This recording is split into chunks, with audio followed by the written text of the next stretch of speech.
ಆಫೀಸರ್ಸ್ಗೆ ಇದೆಂತ ಶಿಕ್ಷೆ ಅನ್ನೋದನ್ನು ಚರ್ಚೆ ಮಾಡೋಣ. ಅದಕ್ಕಿಂತ ಮುಂಚೆ ಈ ಚಿನ್ನಸ್ವಾಮಿ ಸ್ಟೇಡಿಯಂನ ಕಾಲ್ತುಳಿತ ಪ್ರಕರಣಕ್ಕೆ ಸಂಬಂಧಪಟ್ಟಂತೆ ಅರೆಸ್ಟ್ ತೋರಿಸೋ ಕೆಲಸ ಆಗ್ತಾ ಇದೆ ಪೊಲೀಸರಿಂದ. ನಿನ್ನೆ FIR ಆಯಿತು. ಅಲ್ಲಿ ತನಕ ಅಸಹಜ ಸಾವು ಅಂತ UDR ಅನ್ನ ದಾಖಲಿಸ್ಕೊಂಡಿದ್ರು. ಬಟ್ ನಾವು ಮಾಧ್ಯಮದವ್ರು ಯಾವಾಗ ಪ್ರಶ್ನೆಯನ್ನು ಕೇಳಿದ್ವಿ, ಕನಿಷ್ಠ FIR ಅನ್ನ ನೀವು ದಾಖಲಿಸ್ತಾ ಇಲ್ವಲ್ಲ, ಕನಿಷ್ಠ ಯಾರನ್ನೂ ಅರೆಸ್ಟ್ ಮಾಡ್ಲಾಗ್ತಾ ಇಲ್ವಲ್ಲ, ಕೇಸನ್ನ ಹಳ್ಳ ಹಿಡಿಸೋ ಕೆಲಸ ಯಾಕೆ ಅಂತ ನಾವು ಪ್ರಶ್ನೆ ಮಾಡಿದ ಮೇಲೆ 3 ಜನರನ್ನ ಅರೆಸ್ಟ್ ಮಾಡಿದ್ದಾರೆ. ಆ 3 ಜನ ಯಾರು ಅನ್ನೋದನ್ನ ಕೂಡ ನಾವು ಹೇಳ್ತೀವಿ. ಒಬ್ರು RCB ಮ್ಯಾನೇಜ್ಮೆಂಟ್ಗೆ ಸೇರಿದಂತಹ ಮಾರ್ಕೆಟಿಂಗ್ ಹೆಡ್ ಆದಂತಹ ನಿಖಿಲ್ ಸೋಸ್ಲೆ, ಇನ್ನಿಬ್ರು ಈ ಕೇಸಿಗೆ ಸಂಬಂಧಪಟ್ಟಂತಹ ಒಬ್ಬ ಸಿಬ್ಬಂದಿ. ಅದೆಲ್ಲವನ್ನ ಕೂಡ ನಾವು ಹೇಳ್ತೀವಿ. ಚಿನ್ನಸ್ವಾಮಿ ಸ್ಟೇಡಿಯಂ ಬಳಿ ಕಾಲ್ತುಳಿತ ಪ್ರಕರಣಕ್ಕೆ ಸಂಬಂಧಪಟ್ಟಂತೆ RCB ಮ್ಯಾನೇಜ್ಮೆಂಟ್ನ ಸಿಬ್ಬಂದಿಯನ್ನು ಅರೆಸ್ಟ್ ಮಾಡಲಾಗಿದೆ. ಟೋಟಲ್ ಆಗಿ 4 ಜನ ಅನ್ನೋದ್ರ ಅಪ್ಡೇಟು.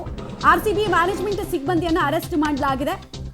ಈ ನಿಖಿಲ್ ಪಾತ್ರ ಏನು ಅನ್ನೋದನ್ನ ಹೇಳ್ತೀವಿ. ಅದರ ಜೊತೆಗೆ DNA ಮ್ಯಾನೇಜ್ಮೆಂಟ್ ಕಂಪನಿ ಅಂದ್ರೆ ಈವೆಂಟ್ ಮ್ಯಾನೇಜ್ಮೆಂಟ್ ಕಂಪನಿಯ ಸುನಿಲ್ ಮ್ಯಾಥ್ಯೂ, ಕಿರಣ್ ಮತ್ತು ವಿನೋದ್ನ ಕೂಡ ಅರೆಸ್ಟ್ ತೋರಿಸಿದ್ದಾರೆ ಪೊಲೀಸರು.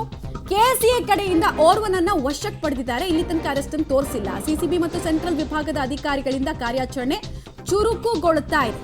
KCA ಪ್ರಮುಖರೆಲ್ಲ ನಿನ್ನೆ ರಾತ್ರಿ ಎಸ್ಕೇಪ್ ಆಗಿದ್ದಾರೆ. ಯಾವಾಗ ಇವರು ಎಸ್ಕೇಪ್ ಆಗಿದ್ದು ಗೊತ್ತಾ?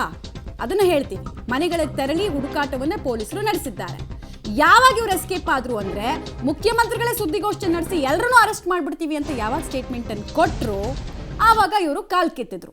ಮುಖ ಉಳಿಸ್ಕೊಳ್ಳೋದಕ್ಕೆ ಲೀಗಲ್ ಪ್ರೊಟೆಕ್ಷನ್ ತೆಗೆದುಕೊಳ್ಳೋ ತನಕ ನಾವು ಅಜ್ಞಾತವಾಸಕ್ಕೆ ಹೋಗ್ತೀವಿ ಅಂತ ಉಳಿದಂತಹ ಪ್ರಮುಖ ದೊಡ್ಡ ದೊಡ್ಡ ವ್ಯಕ್ತಿಗಳು, CEO, MD, ಮ್ಯಾನೇಜ್ಮೆಂಟ್ ನಲ್ಲಿದ್ದಂತಹ ಪ್ರಮುಖ ಹುದ್ದೆಗಳನ್ನು ಅಲಂಕರಿಸಿದವರು ಎಲ್ಲರೂ ಎಸ್ಕೇಪ್ ಆಗಿದ್ದಾರೆ. ಉಳಿದಿದ್ದು ಯಾರು ಕೇಳಿದ್ರೆ ಕೆಳಸ್ತರದ ಅಧಿಕಾರಿಗಳು.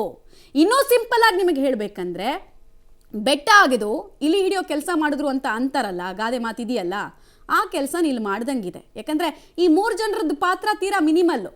ಒಬ್ಬ ಮಾರ್ಕೆಟಿಂಗ್ ಹೆಡ್ಡು ಆತ ಪೋಸ್ಟ್ಗಳನ್ನು ಮಾಡ್ತಾ ಇದ್ದ. ಈ ಸೋಷಿಯಲ್ ಮೀಡಿಯಾದಲ್ಲಿ ವಿಕ್ಟ್ರಿ ಪರೇಡ್ ಇದೆ, ಇಷ್ಟೊತ್ತಿಗಿದೆ ಅಂತ ಬೆಳಗ್ಗೆ 7 ಗಂಟೆಗೆ ಪೋಸ್ಟ್ ಮಾಡಿದ್ದು. ಆಮೇಲೆ ಕ್ಷಣಕ್ಕೂ ಅಪ್ಡೇಟನ್ನು ಕೊಡ್ತಾ ಇದ್ದಿದ್ದು ಟೀಮ್ಗೆ ಸಂಬಂಧಪಟ್ಟಂತೆ. ಒಬ್ಬ ಆತ ಅರೆಸ್ಟ್ ಆಗಿರೋದು. ಬಟ್ ಆ ಪೋಸ್ಟನ್ನು ರೆಡಿ ಮಾಡಿದವ್ರು ಯಾರು? ಆಮೇಲೆ ಕ್ರಿಕೆಟರ್ ವಿರಾಟ್ ಕೊಹ್ಲಿ ಬಾಯಲ್ಲಿ ಹೇಳಿಸಿದವ್ರು ಯಾರು?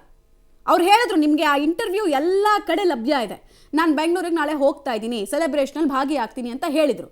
ಅವ್ರ ಬಾಯಲ್ಲಿ ಹೇಳಿಸಿದವ್ರು ಅರೆಸ್ಟ್ ಆಗಬೇಕಲ್ವಾ?